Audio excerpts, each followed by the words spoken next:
언제나 새로운 이야기가 기다리는 곳. Story Radio Station.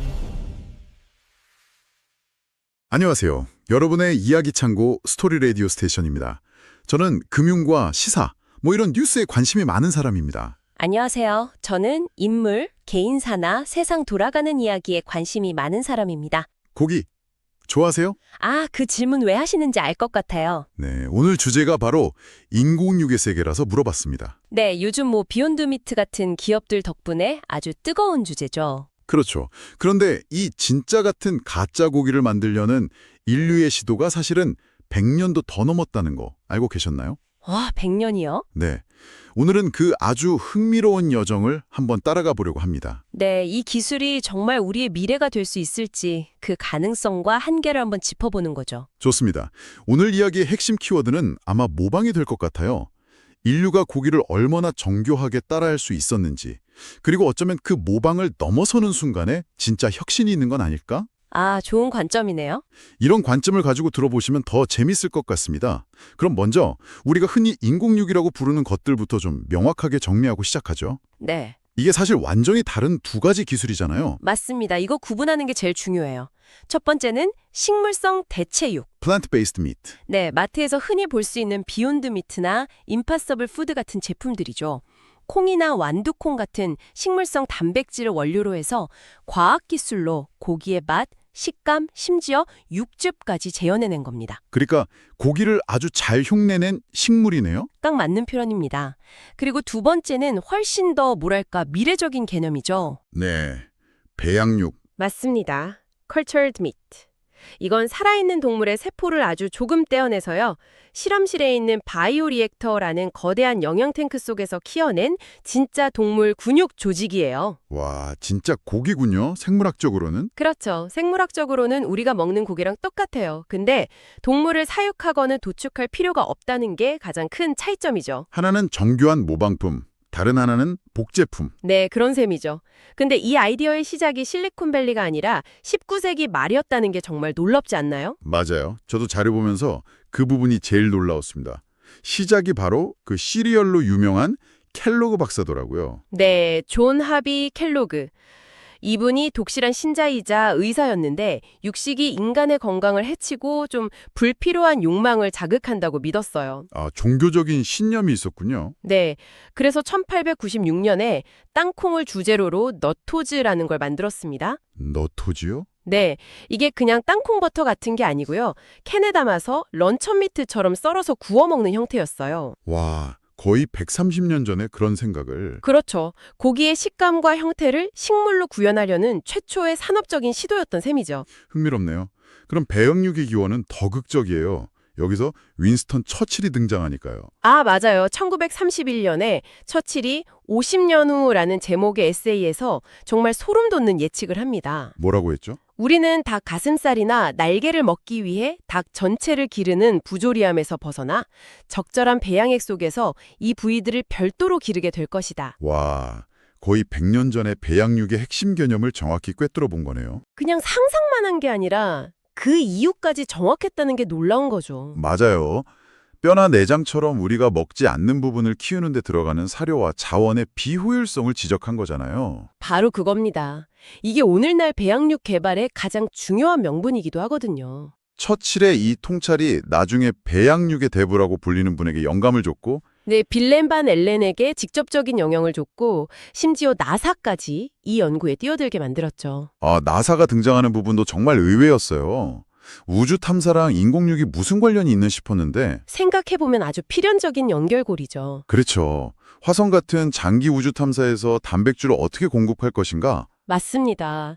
가축을 우주선에 태울 수도 없고 냉동고기를 무한정 실어갈 수도 없으니까요. 그래서 연구를 시작했군요. 네, 2000년대 초반에 최소한의 자원으로 단백질을 생산하는 방법으로 배양육을 연구했습니다. 실제로 금붕어 근육 조직을 배양해서 작은 생선 필레 크기로 키우는 데 성공했어요. 오, 성공했군요. 네, 이걸 올리브 오일에 튀겼을 때 실제 생선이랑 거의 구별할 수 없는 냄새가 났다는 기록이 남아 있습니다. 맛은 못 봤다고 하죠. 네, 규정상 연구진이 직접 맛을 보지는 못했다고 해요. 인류 최초의 우주선 생선 튀김이 될 뻔했는데 좀 아쉽죠. 그러게요. 이 나사의 실험이 100년 된 상상력하고 21세기 기술의 폭발을 이어주는 중요한 다리 역할을 한 거네요. 그렇죠.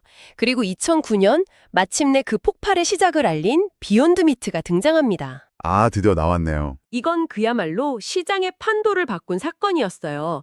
이전까지 베지버거는 그냥 채식주의자라는 특정 그룹을 위한 대용품 시장에 머물러 있었거든요. 하지만 비욘드 미트의 창업자 이든 브라운은 목표가 달랐죠. 네.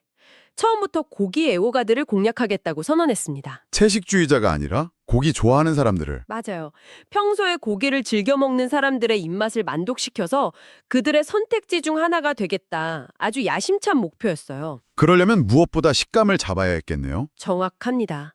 이든 브라운은 가축을 식물을 단백질로 바꾸는 비효율적인 생체 기계. 아, 기계. 네. 그래서 그 중간 기계를 건너뛰고 식물에서 바로 고기를 만드는 기술에 집중했죠. 그 핵심이 바로 고수분 압출 성형이라는 기술입니다. 용어는 좀 어려운데 원리는 의외로 간단하더라고요. 네. 식물 단백질 분자가 원래 동그란 공 모양이라 푸석푸석한데 이걸 기계에 넣고 높은 열과 압력을 가해서 분자 구조를 강제로 풀어 헤치는 거예요. 아, 쫙 펴주는 거군요. 네. 그런 다음에 냉각시키면서 실제 고기 근육처럼 길고 쫄깃한 섬유질 구조로 재배열하는 거죠. 거기에 비트 주스를 넣어서 피처럼 보이게 하고요. 그렇죠. 붉은 육즙이 흘러나오는 시각적 효과까지 더한 거죠. 정말 철저하게 계산된 과학적 모방의 승리였어요. 비욘드 미트가 이렇게 식감이라는 물리적 구조에 집중했다면 몇 년 뒤에 나타난 임파서블 푸드는 더 근본적인 질문을 던졌죠. 도대체 고기 맛은 어디에서 오는 걸까? 바로 이 질문.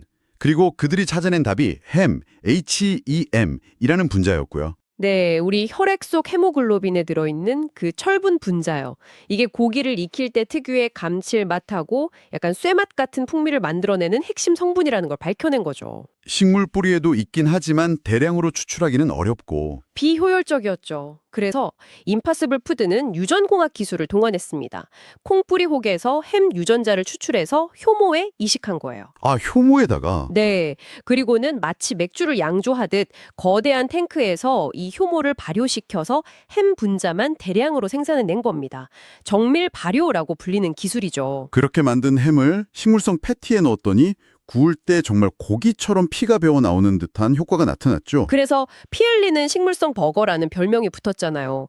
이건 단순히 맛을 흉내낸 걸 넘어서 고기가 조리되는 화학적 과정 자체를 모방한 거라서 시장에 엄청난 충격을 줬습니다. 이렇게 식물성 대체육이 시장에 뜨겁게 달구던 2013년에 런던에서 정말 역사적인 사건이 하나 터지죠. 네, 배양육의 스푸트니크 모멘트라고 불리는 사건입니다. 아, 그 유명한 3억 7천만 원짜리 햄버거 시식회. 맞습니다. 네덜란드의 마크 포스트 교수가 세계 최초의 배양육 버거를 공개한 자리였어요. 구글 공동 창업자 세르게이 도린이 후원한 프로젝트였고요. 네, 이 버거 패티 하나 만드는 데 든 비용이 무려 25만 유로. 25만 유로, 우리 돈으로 약 3억 7천만 원. 네, 3억 7천만 원이었습니다.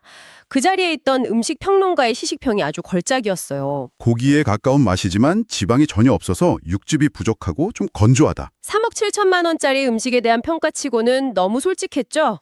아마 역사상 가장 비싼 그저 그렇다는 평가였을 겁니다. 하지만 그날 맛은 중요한 게 아니었어요. 네, 처칠의 100년 전 상상이 그 불가능해 보였던 기술이 드디어 현실이 됐다는 걸 전 세계에 증명한 거니까요. 자, 그럼 이제 가장 현실적인 질문으로 넘어가 보죠. 이렇게 화려한 기술들로 만들어진 대체육. 그래서 우리에게 정말 이로운 걸까요? 그렇죠. 소비자 입장에서 가장 궁금한 영양, 환경, 그리고 가장 중요한 가격. 이 세 가지 측면에서 좀 냉정하게 따져볼 필요가 있습니다. 먼저 영양부터 보죠. 식물성 버거는 단백질 함량은 소고기랑 거의 비슷하게 맞췄고 콜레스테롤이 없다는 장점이 있어요. 네. 하지만 건강식이라는 이미지와는 다른 함정이 있습니다. 바로 나트륨 함량이에요. 아, 나트륨. 고기 맛을 내기 위해 생각보다 많은 양의 소금과 첨가물이 들어가거든요. 그래서 조리 전 기준으로 일반 소고기 패티보다 나트륨이 5배 이상 높은 경우도 있습니다. 초가공식품이라는 비판이 바로 이 지점에서 나오는 거군요. 맞습니다. 건강을 생각해서 선택했는데 알고 보니 수많은 첨가물이 들어간 고도로 가공된 식품 아니냐는 거죠. 배양육은 좀 다른가요? 배양육은 이론적으로는 맞춤형 영양 설계가 가능하다는 잠재력이 있어요. 예를 들어 몸에 안 좋은 포화지방은 줄이고 오메가3 같은 좋은 성분은 더 많이 넣도록 세포 단계에서부터 설계할 수 있다는 거죠. 와, 물론 아직은 이론 단계 이야기겠지만요. 네, 아직은 그렇죠. 다음은 환경 문제입니다. 이 부분만큼은 식물성 대체육의 압도적인 승리라고 할 수 있겠네요. 네, 이건 정말 그렇.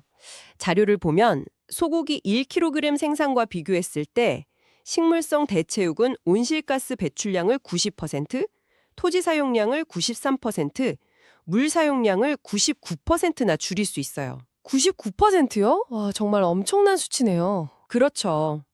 반면 배양육의 환경 영향은 아직 논쟁이 뜨겁습니다. 아, 그래요? 동물을 기르지 않으니까 토지랑 물은 획기적으로 절약하는데요. 세포를 키우는 바이오 리액터를 24시간 가동하는데 막대한 전력이 필요하기 때문이에요. 아, 에너지 문제군요. 네. 만약 이 전력을 화석연료에 의존하는 지금 에너지 시스템에서 공급한다면 탄소 발자국이 오히려 소고기보다 더 높을 수 있다는 연구 결과도 있습니다. 결국 배양육의 친환경성은 미래 에너지 시스템이 얼마나 깨끗해지느냐에 달려있는 셈이네요. 맞습니다. 그리고 이 모든 논의를 무색하게 만드는 가장 큰 장벽. 역시 가격이죠. 네. 식물성 대체육은 몇 년간 대중화됐는데도 여전히 일반 고기보다 20%에서 50% 정도 비싸잖아요. 맞아요. 배양육은 3억 원대에서 지금은 많이 저렴해졌다고는 하지만 전문가들은 빨라야 2030년은 되어야 일본 소비자가 구매를 고려해볼 만한 가격 경쟁력을 갖출 것으로 보고 있어요. 이런 현실적인 문제들 때문일까요? 2019년에 비욘드 미트가 화려하게 상장하면서 정점을 찍었던 시장 분위기가 2023년부터 급격하게 얼어붙기 시작했습니다. 네, 아주 힘든 시기를 겪고 있죠. 미국 소매시장 데이터를 보면 식물성 고기 판매량이 2년 연속으로 두 자릿수 감소를 기록했어요. 왜 그렇게 된 걸까요? 원인은 크게 세 가지로 분석됩니다. 첫째는 역시 경제 상황. 전 세계적인 인플레이션으로 소비자들이 지갑을 닫으면서 굳이 더 비싼 대체육 대신 저렴한 일반 고기로 돌아간 거죠. 합리적인 선택이며. 둘째는 맛과 식감의 한계고요. 처음에는 호기심에 사봤지만 재구매로 이어질 만큼 만족스럽지 않았던 거죠. 그리고 세 번째 원인이 아주 흥미롭더라고요. 바로 초가공식품이라는 부정적인 인식이 확산된 건데 여기에 기존 축산업계의 조직적인 반격이 큰 역할을 했다는 분석이 있어요. 정확합니다. 축산업계 로비 단체들이 막대한 자금을 투입해서 이건 자연에서 온 진짜 고기가 아니라 실험실에서 만든 화학물질 덩어리다. 이런 프레임을 걸고 공격적인 마케팅을 펼쳤어요. 건강을 키워드로 성장했던 시장이 오히려 건강하지 않다는 역풍을 맞은 셈이네요. 네, 바로 그겁니다. 이런 복합적인 위기 속에서 업계는 다시 기본으로 돌아가고 있어요. 비욘드 미트는 최근 포화 지방을 60%나 줄이고 아보카도 오일을 사용하는 등 건강을 다시 강조한 신제품을 내놨고요. 그리고 더 흥미로운 대안으로 하이브리드 육류가 떠오르고 있다고요. 네, 하이브리드. 두 가지 기술을 섞는다는 의미죠. 어떻게 섞는 거죠? 식물성 단백질로 만든 뼈대, 즉 구조는 그대로 유지하되 배양육 기술로 만든 동물성 지방만 섞는 방식입니다. 지방만. 네, 식물성 고기의 가장 큰 약점인 풍미와 육즙 부족을 동물성 지방으로 보완하고 또 100% 배양육의 높은 가격 문제를 해결하려는 아주 현실적인 절충안인 셈이죠. 기술적 완벽함보다는 시장의 요구에 맞춘 실용적인 타협안을 찾기 시작한 거군요. 그렇죠. 19세기 요양원의 땅콩 페이스트에서 출발해서 3억 원짜리 햄버거를 거쳐 지금은 시장의 냉정한 평가와 싸우고 있는 하이브리드 육류까지. 인공육의 100년 여정을 숨가쁘게 살펴봤습니다. 네. 그럼 미래는 어떻게 될까요? 정말 축산업이 사라지는 날이 올까요? 홍적인 고기, 가격이 저렴해져서 일상식이 된 식물성 대체육, 그리고 초기에는 와규나 캐비어처럼 고급 식재료로 시장에 진입할 배양육, 이 세 가지가 공존하는 미래가 될 가능성이 높다는 거죠. 처칠이 꿈꿨던 혁명은 분명 시작됐지만 아직은 경제성과 기술, 그리고 소비자의 마음이라는 거대한 벽과 힘겹게 싸우고 있는 현재 진행형의 이야기라고 할 수 있겠네요. 맞습니다. 이 모든 과정이 결국 진짜 고기를 얼마나 잘 따라하느냐는 모방의 역사였던 것 같아요. 네. 그래서 마지막으로 여러분께 생각해 볼 만한 질문 하나를 던져드리고 싶어요. 네. 어떤 질문이죠? 지금까지 인류는 식물을 고기처럼 모방하거나 동물 없는 고기를 복제하는데 모든 기술력을 집중해 왔습니다. 어쩌면 다음 단계의 혁신은 이 모방과 복제의 틀 자체를 넘어서는 것일지도 모릅니다. 아, 우리가 아직 상상조차 해본 적 없는 완전히 새롭고 지속 가능한 형태의 단백질을 만들어내는 것이죠. 과거의 고기를 따라하는 것을 멈추는 순간 2050년 우리의 식탁 위의 단백질은 과연 어떤 모습일까요?